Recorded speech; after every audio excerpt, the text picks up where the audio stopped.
Começa agora o Semana Tela 1, o telejornal da Rede Teia de Jornalismo, produzido pelos alunos da Universidade Positivo. O Semana Tela 1 vai apresentar os assuntos que tiveram destaque nos últimos dias. Nessa edição, você confere uma série de reportagens sobre a relação do consumo com o meio ambiente. O assunto tem a ver com todos nós. O quadro Atualidades traz uma conversa sobre a crise nos ministérios do governo de Dilma Rousseff. E o quadro Tela Mundo faz uma análise das relações exteriores do Brasil ao longo do ano de 2011. Eu sou Cindy Suzuki. E eu, Fernando Fábio. Começa agora o Semana Tela 1.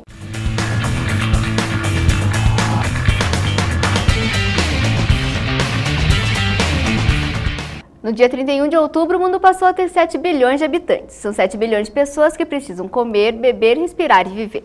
Mas conforme o número de pessoas aumenta, diminui o espaço em que elas podem viver. E os impactos são sentidos principalmente no meio ambiente. E os seres humanos têm influência direta sobre isso.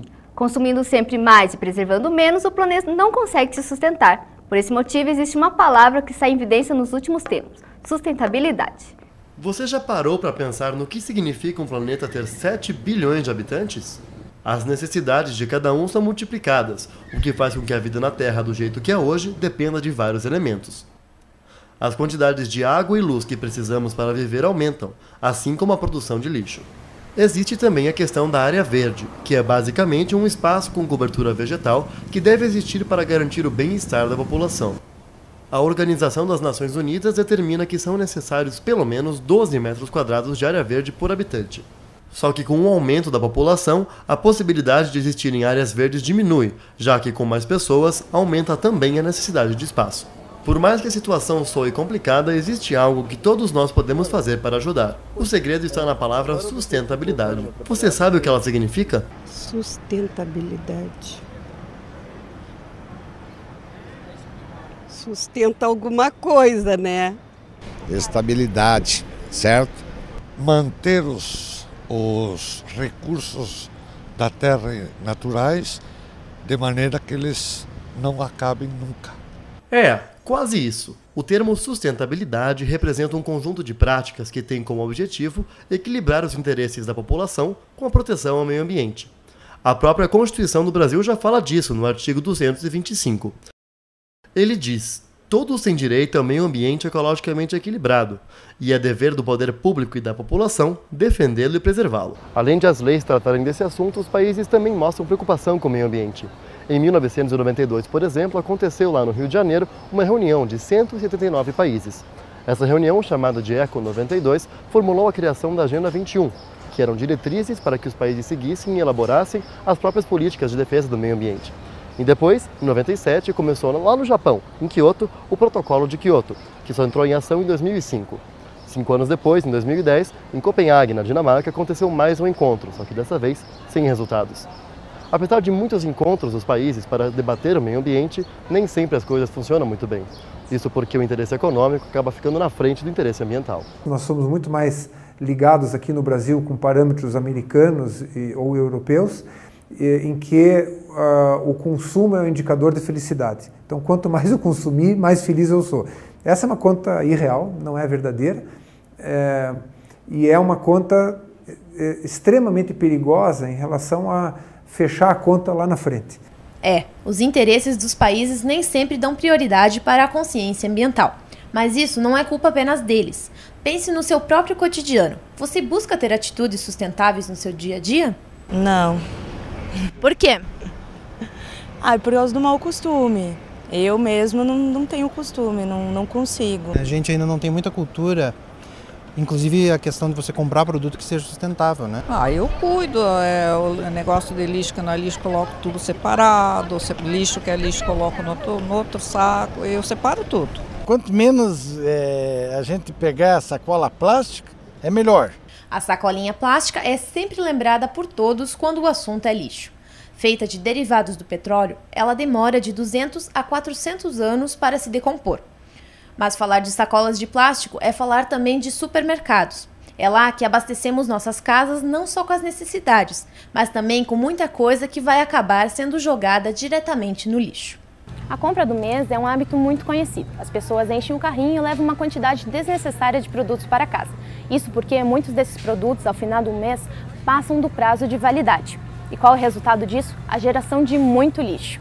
Uma outra coisa para parar para pensar é na quantidade de produto e na quantidade de embalagens que você leva até a tua casa. Você já parou para pensar nisso? É preciso se conscientizar e ter como hábito a sustentabilidade na rotina. Isso porque, se não agirmos rápido, o quadro pode piorar. Só para ter uma ideia, 93% de Mata Atlântica já foi devastada. Essa mata não apenas fornece ar de qualidade, mas também é responsável por manter a biodiversidade. Se esses processos de crescimento, aumento de consumo continuarem, nós vamos precisar de 3 planetas em termos de recursos naturais em 50 anos. Vocês vão estar vivos e talvez estejam com um problema do tamanho do mundo para resolver e já talvez muito tarde. No quadro Atualidades dessa semana, o tema da conversa é a crise nos ministérios do governo de Dilma Rousseff.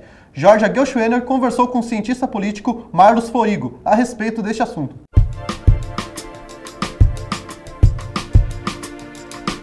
Dilma Rousseff iniciou o mandato como presidente no início de 2011.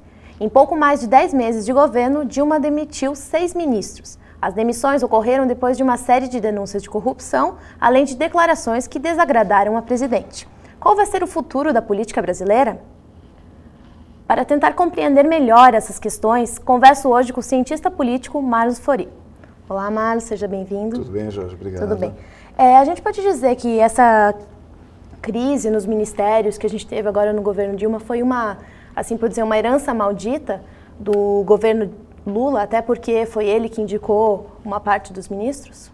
Infelizmente, né, quando você não tem o controle de todo o processo, quando são muitas as variáveis políticas, esse tipo de situação que está acontecendo hoje no governo Dilma é bastante comum, né? As pessoas assim até pensam, nossa, é um problema grande que a gente está vendo hoje no Brasil.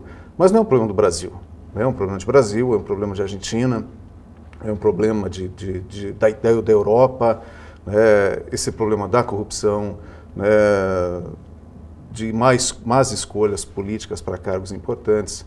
Então eu não viria assim como uma herança maldita, é lógico, né? Tem a ver com o governo anterior, é claro que tem a ver, porque implicou, como eu comentei, todo esse processo de negociação, de acertos, exatamente para garantir a eleição da presidenta Dilma. Uhum. E também isso pode implicar de que maneira na credibilidade da presidente? É muito cedo para você, né? Ela está no primeiro ano de mandato. Então, você dizer que esses episódios têm afetado a credibilidade dela, eu acredito que a médio e longo prazo, esses acontecimentos em si não vão significar muita coisa. Para o futuro, né, apesar de ser difícil fazer alguma previsão, como é que se encaminha esse governo?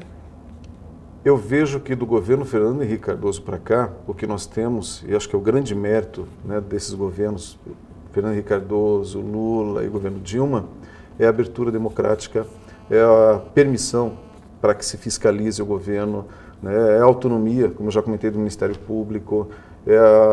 Então isso tem sido um exercício profundo de democracia. Então eu vejo assim que o Brasil, né, ao contrário do que muitos pessimistas pensam, tem muito a crescer, tem muito a ganhar, né? E essas crises, elas existem, elas vão continuar existindo, né? Então, se você pegar ao longo da história do Brasil, ou de qualquer história de qualquer país democrático, nós vamos ver que esse tipo de situação é bastante comum, infelizmente, né? Infelizmente. Aproximando esses casos de corrupção aqui para a gente, nós tivemos o caso da Câmara de Vereadores, né? Com o ex-presidente João Cláudio Derosso. Ele ficou muito tempo dentro do poder, não teve uma alternância dentro da presidência da casa. Então, essa ausência de troca, de alternância entre poder e partido, ela afeta a democracia? Sem dúvida nenhuma. Tem uma filósofa brasileira chamada Marília Lanchawi, ela tem uma definição bastante interessante do poder. É o espaço do vazio. O poder está lá, ele não é de ninguém. Não, eu exerce o poder quem naquele momento está ocupando, né, aquele espaço. E a rotatividade no poder é algo que já Rousseau, lá no século XVIII, filósofo suíço, já dizia, né? Você tem que ter uma alternância constante do poder. Então tá certo. Muito obrigada pela entrevista, Marlos. Foi um prazer. E termina aqui o último Atualidades desse ano. Mas você pode conferir todas as entrevistas no site www.youtube.com/telaquadros. Até a próxima.